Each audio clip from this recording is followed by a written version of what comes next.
that were originally supposed to be part of the Smithsonian's ill-fated Enola Gay exhibit. Every summer since 1995, he has taken institute students on a study abroad class in Kyoto, Hiroshima, and Nagasaki. The institute was named the most creative and innovative summer programs in North America by the North American Association of Summer Sessions. In 2003, Kuznetsov organized a group of scholars, writers, artists, and clergy and activists to protest the Smithsonian's celebratory display of the Enola Gay at the Smithsonian Air and Space Museum Annex. As part of this effort, he co-founded the Committee for a National Discussion of Nuclear History and Current Policy and the Nuclear Education Project with Hiroshima Mayor Tadatoshi Akiba and Professors Mark Selden and John Doerr. His current projects include a book on scientists and the Vietnam War, and another that looks at how the evolving understanding that nuclear war could lead to annihilation of all life on the planet has shaped the behavior and views of military strategists, policymakers, and the public. He and Oliver Stone co-authored the 10-part Showtime documentary film series and book, both titled The Untold History of the United States. He regularly provides commentary for all the major US and international media and has begun his fourth three-year term as Organization of American Historians Distinguished Lecturer. We are honored to have you here, sir. Now I'd like to request Peter Kuznetsov, sir, to kindly address the gathering.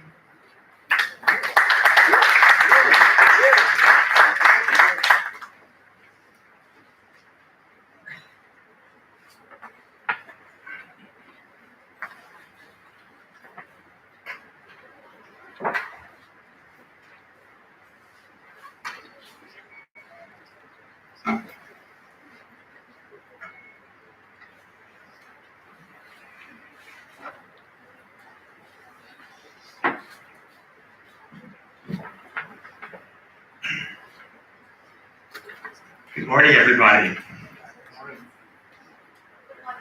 Good morning.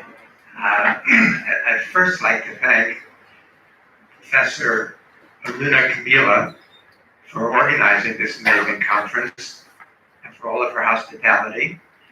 I'd like to thank Vice Chancellor Prakash for providing the venue and also his inspirational talks and leadership here. I'd like to thank the students who've been so kind and generous to us. It's very fortunate for me, since this is my second time to DSNLU in the past year. I was here back in January, and now I'm lucky enough to be back here for a second time. And the hospitality of the students is always very inspirational.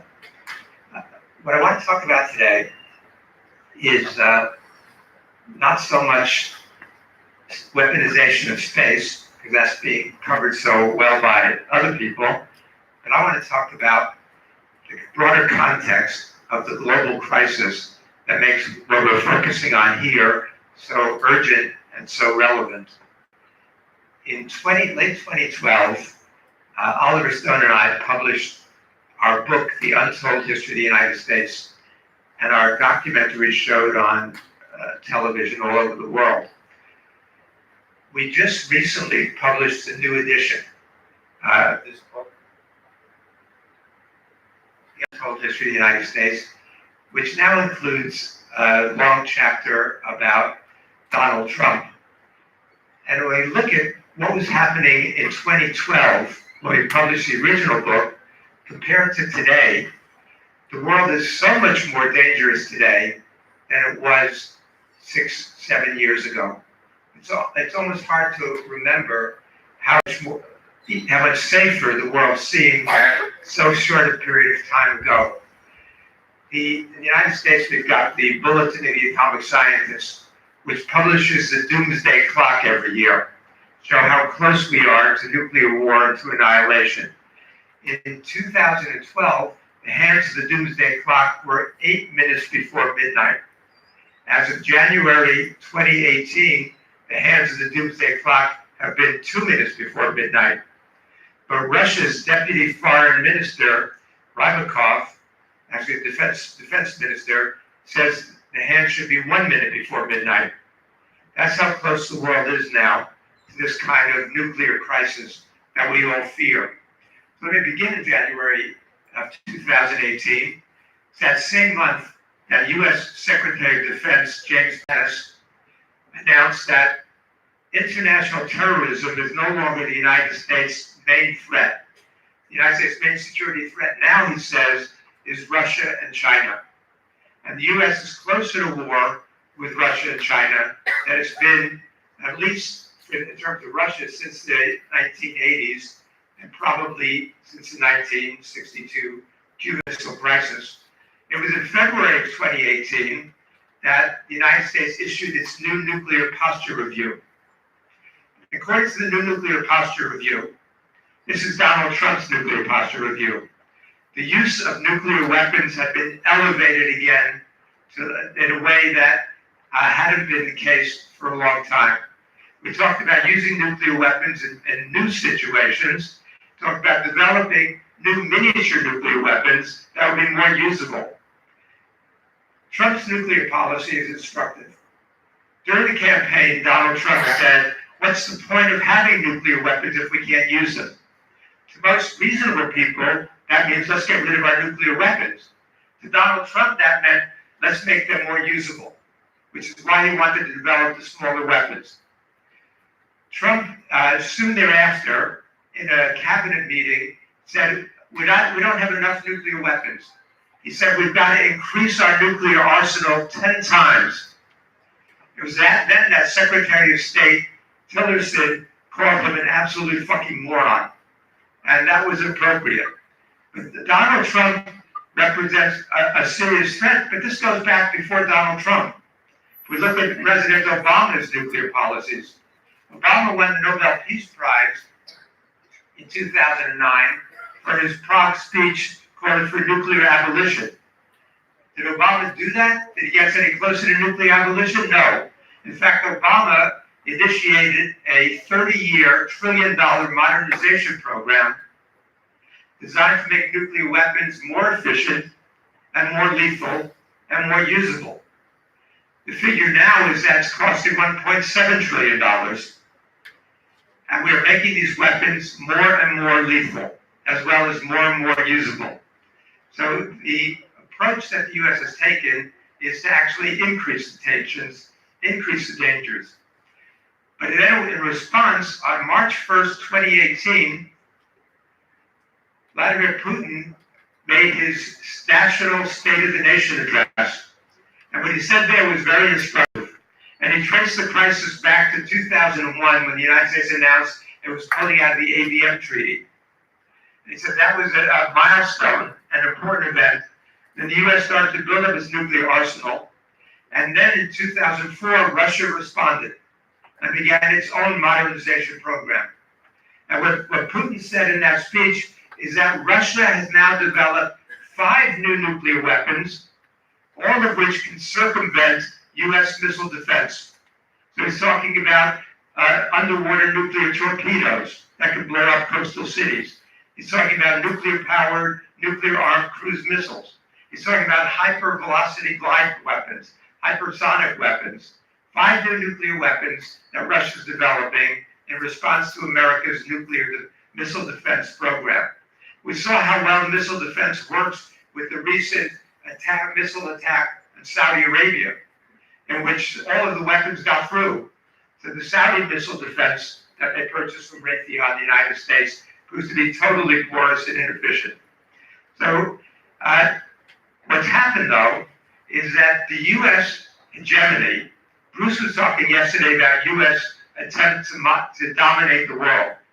That's actually true, of course, but that situation has changed. We look at the idea of U.S. domination, and the modern form really begins in 1990, 1991. It was in 1990 that the U.S.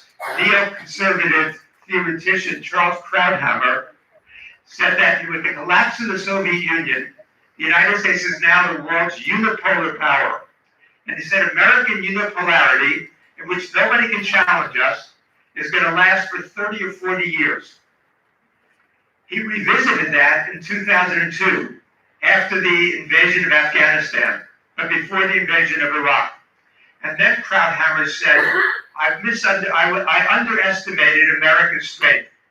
He said America's unipolarity is not going to last 30 or 40 years, said this is not the unipolar moment. He said this is the unipolar era. It's going to last indefinitely, as far into the future as we can imagine. Then the U.S. invaded Iraq, and things started to fall apart. By 2004, the head of the Arab League has said the gates of hell are open in Iraq. The world jihadis flocked into Iraq, and chaos ensued. And by 2006, Krauthammer revisited this, and he said, unfortunately, the U.S. unipolar era is over. He said, the unipolar moment is coming to an end. He said, America's domination is no longer in effect. He miscalculated. In many ways, that's a good thing. Because the U.S. domination, as Martin Luther King said as far back ago as 1967, that the United States is the greatest purveyor of violence in the world today. Well, the United States has remained the greatest purveyor of violence. As of last year, as of this year, the United States is bombing 7 Muslim countries. Who else does things like that? The United States has an empire of 800 bases overseas. The United States Special Forces operated last year in more than 145 countries around the planet. But U.S. hegemony is being challenged. It's being challenged by Russia on the military side. It's being challenged by China on the economic side. China is becoming the world's economic superpower. China already is the leading trading partner with all of Asia. The Belt and Road program that China's initiated is becoming the dominant global development force in the world. And if we look at the rate of Chinese growth, this doesn't begin with the new turn toward a capitalist markets. This really begins back in 1953. And with some blips with the Great Leap Forward and the Cultural Revolution, but China's rise has been steady and profound. No country has ever developed as quickly as China has during this period. India is not far behind. India will soon outstrip China in terms of population. India will soon be the largest population-wise in the world. And the projections are, from an economic standpoint, projections are that by 2050, China will be the world's biggest economy. India will be the second biggest economy, followed by the United States, then Indonesia, then Brazil, and then Russia. So what we see developing is this change in the world situation. But that is not the vision that the American neoconservatives had. So while Krauthammer is talking about American hegemony, American domination, they began to feel so potent, so capable, that on January 5th, 2003, the New York Times headline is Sunday Magazine section, American Empire, Get Used to It. American Empire, Get Used to It. The New York Times headline.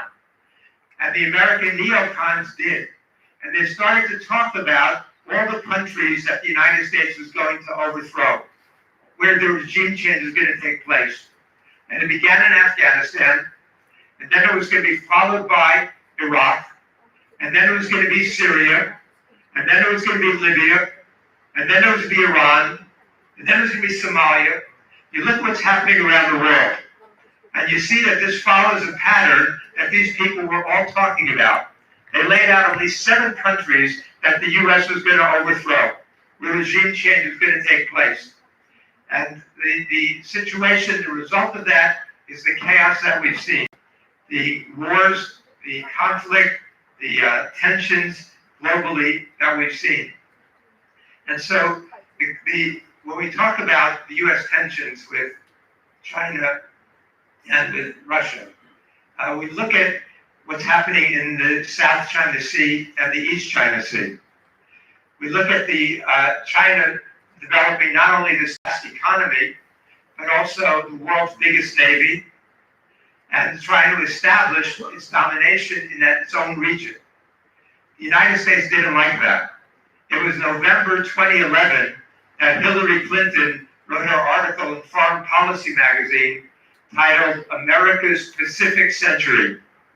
the idea that the United States was going to dominate the Pacific in the 21st century, and that we were going to reposition our forces from the Middle East to Asia so we could challenge China and dominate. We see what's developing as part of that. China is standing up. What China is doing in the South China Sea now, the claims it's making, is in many ways frustratingly looks parallel and similar to the American approach to empire, where China, rather than sharing the wealth in the South China Sea, sharing the wealth in the East China Sea, is claiming most of it, almost all of it, for itself. And that's not the approach that we really need to see at this point. But the tensions between the US and China, with the trade war, are disrupting the world economy at this point. And the Chinese have put missiles and radar on 3 of the artificial islands in the Spratly Islands, which has created more tension. China, maybe in some ways, might represent an economic model, but in other ways, I do not see China as a model. The kind of surveillance that occurs now in China is very worrisome to me. By 2020, it's estimated that China will have 300 million surveillance cameras. Think of that, 300 million surveillance cameras. Edward Snowden exposed to the world what US surveillance was doing, the way the United States was intruding into people's lives all over the planet. Well, China is doing the same thing on a local scale, inside China. We look at that and we look at what's happening with the Uyghurs in the education camps. So if China is going to be the next great hegemonic force, then I think it might be nice to get the United States out of the way, but I do not see China as representing a great visionary alternative at this point, unfortunately. But we look further at the breakdown now globally and the crises that are developing. I'd like to take a quick look at several of them. First of all, in Syria. In the United States now, Syria is in the headlines because President Trump gave the green light to Turkey's Erdogan to move into northern Syria and push the Kurds out. So the U.S. withdrew its troops to give a clean path to the Turks. And what's happening as a result already is a resurgence of ISIS. We're going to go into some detail on that, but I want to put it in context. And the context I look at is that the Syrian civil war really began in 2011. With the Arab Spring, there was almost no effect in Syria. People in Syria were not, there was heavy unemployment, but there was not any opposition to, really strong opposition to the Assad government. In fact, in 2012 to 2013, Time magazine wrote a series of articles saying that there's going to be no uprising in Syria. And they interviewed a lot of young students in Syria. And they said, we're very happy here. There's almost no opposition. But in 2011, a small civil war began. There had been a drought in Syria for 6 years, beginning in 2006. And in certain parts of Syria, 80% of the farmers had gone broke. So many of the farmers had moved into the cities. There was some discontent in the cities because of that swelling population. And then in 2011, a small civil war broke out. At that point, the New York Times and the Washington Post were saying that tens of people, and maybe in the worst case, scores of people were dead in Syria. It was at that point that the CIA got involved and started funding the insurgents. And by 2013, the U.S. had a massive program there called Operation Timber Sycamore, which was a vast program to arm the insurgents in Syria. As a result of that, at that point, there was almost no insurgency. As a result of that, the Civil War blew up as a result of the U.S. arming, funding, and training the insurgents in Syria. So the situation there now, 10 million displaced, more than 500,000 dead. Sorry, I missed that. Could you say it again? I'm not talking. My cell phone is talking back to me. So the situation in Syria now has just gone from bad to worse. The second situation we want to look at is the situation in Iran. In 2015, we signed the JCPOA, the nuclear deal with Iran, which was tremendous progress. It allowed for basically putting a halt to any chance of Iran moving forward with nuclear weapons. According to the CIA, Iran had dropped its nuclear program back in 2003. So it was already not planning to develop nuclear weapons. But with the JCPOA, Iran shipped out 97% of its enriched uranium, mothballed its centrifuges, allowed intensive inspections and scrutiny, and Donald Trump tore it up to the outrage of the rest of the world. And then he started to impose sanctions on the Europeans and others who were trading to purchase oil from Iran. It got so bad that the rest of the world tried to find alternative financing mechanisms to get around the US dollar in order to circumvent that. But this situation has turned into a mess. The possibility of war between the United States and Iran is greater now than it's been in more than a decade. That's the second major crisis. The third major crisis under the Trump administration is the situation with Korea. The situation now is a lot better than it was 2 years ago. Because at the end of 2017, it looked like the United States and North Korea were going to go to war. According to Richard Haas, the head of the Council on Foreign Relations, he believed there was a 50-50 chance that the U.S. was going to go to war with North Korea. We've pulled back from that a little bit. But the person responsible for pulling back was not Donald Trump. Donald Trump said he deserves a Nobel Peace Prize for what he had done in North Korea, and he actually got Abe to nominate him for a Nobel Peace Prize. The reality was Moon Jae-in was the one who took the initiative. When Trump was telling him, "You're wasting your time, don't even bother talking to them," Moon Jae-in ignored Trump and proceeded to develop friendlier relations with Kim Jong-un. And because of that, we've made some progress. We've not made substantial progress, but we've made some progress. And we have to understand, again, how the Koreans view this. Because from the Korean standpoint, the Korean War, as we know, has never ended. They signed an armistice, but we've never signed a peace treaty to end the Korean War. The Korean War is 1950 to 1953. How was that war fought? The United States dropped 3 times as many bombs on Korea during the Korean War as it did on all of Japan in World War II. In the Korean War, the United States leveled every city in North Korea and South Korea.